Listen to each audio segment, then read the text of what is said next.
With all the new technology and the abundance of information on the web, you would think that buying or selling or understanding the real estate market would be easier than ever. But ask yourself one question. Now that you've done your homework and you think you know what's going on, what do you do next? Good morning, everyone. Excuse me. Should have cleared my throat before I came on camera. Good morning, everyone. Welcome to our weekly blog with Fournier and Fournier. I taped that intro about a half a year ago, and it's interesting because there are so many aspects of real estate that people have misconceptions about, and one of the biggest ones that they have a misconception about, and how easy it is, or how it's low-hanging fruit, or what kind of opportunities are available, is the subject of foreclosure. And today we're going to go over that a little bit. The subject itself, as you can imagine, just based on what you've seen on TV alone, can take hours, if not literally days and courses, to understand completely all the complexities of foreclosure. So obviously we're not going to do that this morning. We're going to be talking about just the mechanics. Welcome once again. My name is Stewart Fournier. My wife and I, Randy, we practice real estate here in Los Angeles. Specifically in the South Bay beach areas is where we concentrate the most. However, we have represented all over Los Angeles, from the Valley all the way down to the tip of Orange County. And we've been doing this for approximately combined over 35 years between the two of us. And we have dealt with all aspects of real estate, certainly foreclosures included. So I'm going to touch on that a little bit today. And what I want to do today basically is give you an overview of all the responsibility involved in seeking foreclosures, because there's a great deal of energy that you might spend, or a great deal of research that you might spend. And I'm going to save you from some of that, because I need you to understand that no matter how much the industry tries to pretend that foreclosures are just low-hanging fruit that you can just pick off a tree and make a profit with, anything but that is the truth. And so I'm going to give you an overview of some of the responsibilities that you have when we're talking about foreclosure. Again, we're Facebook Live. If you have any questions, you happen to be catching us live, which is not always pretty rare, actually. I don't know if many of you know, but most Facebook Live broadcasts have very few people watching. These are usually taped. Obviously, they're taped and people view them after. But if you happen to be catching this Facebook Live, please feel free to ask me any questions right under the comments sections. I'll see them right on the screen. We run a program that doesn't allow me to see anybody out there presently, so you can hide yourself. But we really do encourage you to ask questions on the air, and I'll be happy to answer them directly here during the live broadcast. And it doesn't have to be about just today's subject. So happy to help in any way that we can. So let's get into it. Let's get into foreclosures. First of all, I'm going to bribe you a little bit and encourage you to ask a question. We will give you a free coffee bean card if you ask a question on the air. We are doing our best to get this to be the norm on our broadcast. Seems to be a little difficult. A lot of people are shy. But again, as I said, not a whole lot of people are watching right at the time you tape. But anyway, let's get started with foreclosures. Now, let's talk about what a foreclosure is to begin with. Now, a foreclosure, very simply, is someone who has not... Jesus, I'm getting barraged with emails. A foreclosure simply is a property who has that is either behind or has not made their mortgage payments. Simple as that. And the status of that property goes into what some people refer as a pre-foreclosure status. Now, what does that mean? Pre-foreclosure. All pre-foreclosure means is that the bank has officially notified the owner of the property that they have not made their payments, and that the bank is going to move forward with the foreclosure process. And so what that's called is a default. In other words, you haven't paid your mortgage. It could be, generally banks wait for about a month or two. They pound on your door a little bit to make sure that you're aware that there's no mistakes, in terms of payment or something like that. But after about a month or two, they will what's called file a default with the county recorder, which makes it official. Now, one thing you must realize is that foreclosures are not an overnight thing by any means. Foreclosures take no less than half a year to actually process, and in many cases they take even longer than that because, as I said before, there's all kinds of notifications, there's all kinds of legal wrangling that has to happen prior to all that taking place, and it's a very involved and complicated process. I sincerely suggest that if this is something you want to get into, that you consult with and work, not just consult, but also work with a real estate agent, because it's going to save you a lot of time and energy, and you're going to go down a lot of roads without a realtor that is going to be a complete waste of time, and I mean a lot of time, not just an hour or two. So what happens is the bank notifies the owner of the property that they are officially in a foreclosure process, again referred to sometimes as a pre-foreclosure. And the process, as I said before, takes 180 days, half a year, till it actually happens. That is to say, when the gavel goes down and the auctioneer has actually sold the house. Now, that is probably the quickest explanation I can give. There's a whole lot more involved. I'm not going to get into it here because obviously it would take a lot more than the 10 to 15 minutes that we spend on this broadcast. So there is a whole industry out there. There are literally hundreds of publications. Again, part of the reason I introduced this whole blog, to give you an idea of how complicated things can be. Whole industries, whole approaches, you see them on late night TV, whole courses that tell you how to deal with that 6-month process, with the anticipation that at the end you're going to pick up on something or you're going to pick a house that's going to be an incredible situation where you would have gotten it and nobody else did, and you got it for a whole lot less money than you normally would relative to the real estate market itself. And I have to tell you that, in general, all of these are major, major misperceptions about the public. What do you? I'm too close. Really? All right. Randy says I'm too close to the camera today. She just pulled it away. And nothing could be further from the truth, because in most metropolitan areas, most houses have some sense of equity. That is to say, very, very few foreclosures actually have no value whatsoever. And that's a big deal, because you want, again, and this is something you need to work with consistently with your realtor, to get a sense of exactly what's happening with a particular house. So the generalities that people use, the phraseology that they use, is very, very enticing, and I can understand it. However, when you get down to brass tacks, when you get down to choosing an actual house, that in of and by itself is an extremely complicated process. So please try not to be seduced by the idea that there are literally hundreds of homes out there that are waiting for you just to grab them, because that's just not the case. Let me give you an example. I live in a town called Manhattan Beach, California, and we have approximately 14,000 houses in the city itself. At any given time, there are probably only between 10 and 15 houses that are labeled pre-foreclosure.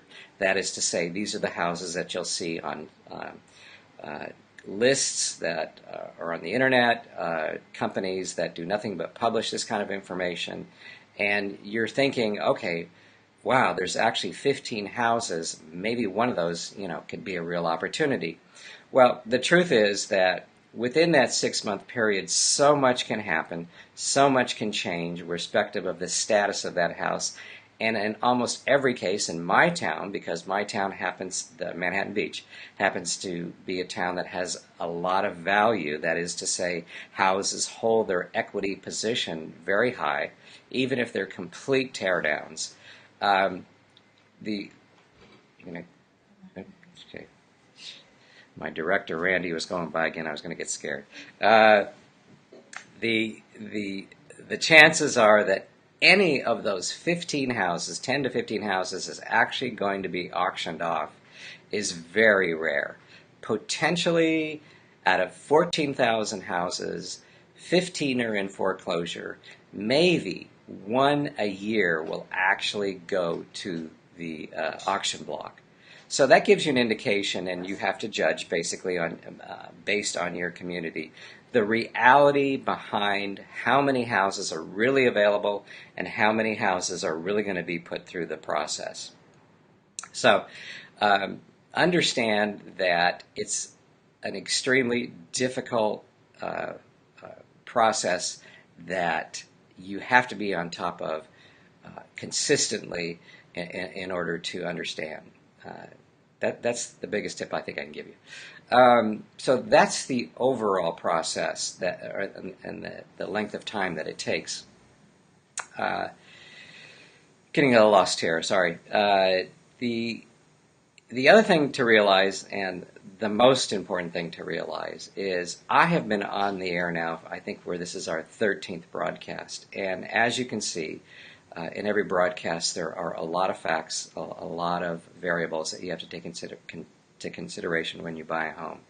As I said in the opening, it's a very complicated process. Now, I've spent hours already in front of this, on this blog explaining to you some of the risks and how do you manipulate some of that risk in order to gain home ownership. But with foreclosures, I have to tell you something. With foreclosures, almost all 13 episodes that I've taped and all the precautions that I've told you about actually get more intense in that they don't apply whatsoever.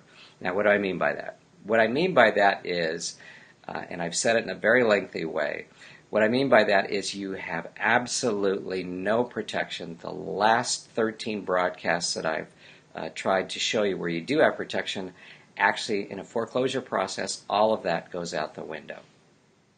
In other words, all the preconditions, all the obligations legally for you, I shouldn't say just legally, but all the obligations and according to contract are out the window. There's no such thing as a purchase agreement. When you buy a foreclosure, you are buying that house as is, and I mean as is. You have no idea. You probably won't be able to do an inspection unless it's rare circumstance and you know the owner or there's a relationship of some sort. You will be absolutely at risk at buying something you may not know a whole lot about. And that's the nature. Very few foreclosures that actually happen wherein the owner's probably irresponsible to begin with are going to allow for people to just come in and take a look. And when you're researching and you find that needle in a haystack, it's a whole different process to try to find out as much as you can about the house.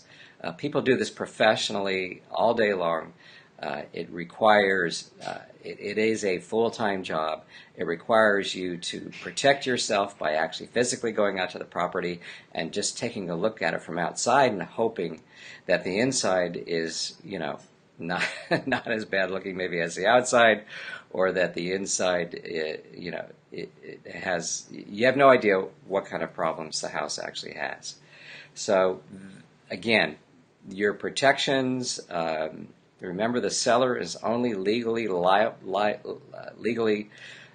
obligated to put the home strap for the water heater in and smoke alarms. That's it. At the end of the transaction, the house itself, it's all on you. You're completely at risk. You have no protection whatsoever, and that's a very obviously a very important thing to understand. All of what I've said in the last 13 broadcasts, much of it is off the table. So take that into consideration as well. the industries themselves that push foreclosures are in fact just gaining the raw data from the multiple listing services and or the county recorder the county excuse me uh, uh, the county recorder's information, and they just refilter it over and over again and feed it to the public, make you pay for it, and there's no need for that. You can actually get connected to, really being distracted today, sorry. You can get all that information from a realtor, and usually it's a lot more reliable. So one thing I want to mention also. Now I'm forgetting what I was going to mention. Facebook Live can get pretty intimidating. What was the thing I was going to mention? Yes, one concept, and this is probably the most important part of today's blog. One concept that I need you to understand, and most people don't, is that phraseology in real estate can be very misleading, and one of the things that gets to be misleading, and these are terms that you hear a lot, is that the bank owns the house, that the bank is in charge of everything, and nothing can be further from the truth. So in your approach to a foreclosure, or if it's a short sale, please understand that the bank actually has excuse me, limited authority over what happens with a particular house. A lot of people think, well, the bank really owns a house. And that's just not true. Remember that banks only have an interest in the house. They don't actually own the house. And so I've had people call me and say, Stewart, I see a foreclosure. Can you just call the bank and see what's going on? And what I have to tell them is no, that you can't do that. And the reason that you can't do that is, number one, the bank itself has to be very, very careful with the way that it deals with the owners themselves. They can't just talk to anybody about an owner's interest in the bank. Number two, I would have to get permission from the owner, written permission from the owner, then submit it to the bank, and then the bank will give me limited information about the house. So it's not as easy as you think in terms of just contacting the bank, figuring what's going on, and then parlaying that information to an opportunity for yourself. It just doesn't work that way. There's a long, involved process, and how many owners are just going to give up the rights for you to call about their private information? So it's a lot more complicated than you may think. In fact, banks have to be very, very careful in how they communicate, even with the owners themselves. One thing that I found out years ago when we used to represent short sales, yes, we've done that too, was that there was an incredible protocol for actually any contact that the bank actually had with the owner themselves. So again, that turns into a very complicated situation. So try to get away from the idea that the bank actually owns the house, because their exposure is extremely wide open if they do anything appropriate respective of the owner's rights. Up until the day the bank actually owns the owns the property, wherein there's an actual auction and the gavel goes down, they have to be very, very concerned with the way they deal with the owner of the property. The owner of the property is supreme in everything up until the point where there's an actual exchange of ownership. So you need to be very cognizant of that, because you can find yourself in a lot of trouble, and banks do all the time. It really is some of the headlines that you see all the time where banks are fined for taking advantage of owners, and that's precisely what it surrounds. So try to get rid of that idea that banks own your house. They don't. You have many, many, many rights. Again, it takes over a half a year, for example, for even the foreclosure process to take place. And then the last thing I want to leave you with is the idea that you can simply go down to the courthouse and get and wait for your particular foreclosure to come to fruition. Because I will tell you that, for example, let me use that example again that I gave before about the 15 houses in Manhattan Beach that are available right now that are labeled pre-foreclosure. the chances are that there will be a foreclosure date. However, right up until the date that that happens, chances are that the owners are making arrangements of some sort to keep the foreclosure from happening, and there's no notice that's going to be given to you, the public, about what that process is, and you will not know, and almost 95 to 90% to 99.9% of the time, some kind of arrangement is going to be made before it actually goes to auction, literally within days. And so you can sit there and wait for 6 months, hopefully go down to the courthouse and wait to see if that house comes up on the auction block, and then lo and behold, you never hear anything about it. They just pull it. So, and you don't have any way of knowing why they pulled it, if there's no schedule about what they were going to pull it. You have to work with professionals to find out what's going on. And here's also a very important thing. Understand that people do this for a living, and they're down there almost every day at the courthouse waiting for one opportunity after another. And they haven't even necessarily researched exactly some of the houses that are coming on the block. They all know each other down there. They all do exchanges. They work together. Flip This House and HGTV and all these other shows have created a frenzy over creating opportunities that aren't really there. And so there's dozens of people that are at these things that are waiting for the magic find, and it just doesn't happen. So I hope I've discouraged you actually a little bit about getting involved in foreclosures, because it's, as I said, very involved. There's a lot to it. I've been kind of all over the place on this blog, and I apologize today, but again, when I'm talking about specifics, I'm thinking about all the different ways that, and how complicated foreclosures can be, and I'm trying to keep you from that. Now, if I haven't discouraged you today about foreclosures and you are truly interested and this is something you want to get involved with, understand that number one, there's a great deal of time involved, and it probably is more like a full-time job to even find that one opportunity. I'm happy to work with you. I'm happy to give you some advice and help you in any way that I can. Okay, so I'm going to cut it off there. Again, as we say on every broadcast, down below in the comments section, if you have any questions about real estate or you want me to address some specific subject on this blog, I'm happy to do so. And also, we're going to have a link to our app. That's the Fournier app, where you can take a picture of any house in America, any house in the country, and it'll actually give you the information about that house, when it was last sold, the schools in the area. It'll give you a market report on the area. It will also tell you about the houses right next to that neighborhood. It'll tell you if houses are, going to have an open house. There's a plethora of information on that app. I suggest you download it. And again, as I said, the most important part is that it actually connects us with you if you'd like to ask us a question, and we get it right on our phone and we can answer directly. Again, we won't see if you're on the app itself, but if you ask us a question, we will obviously see the question and be able to talk to you right on the app itself. Okay? So we do this every Tuesday at 10 a.m. 10 o'clock Tuesdays, everyone. We'll see you next time. Bye-bye.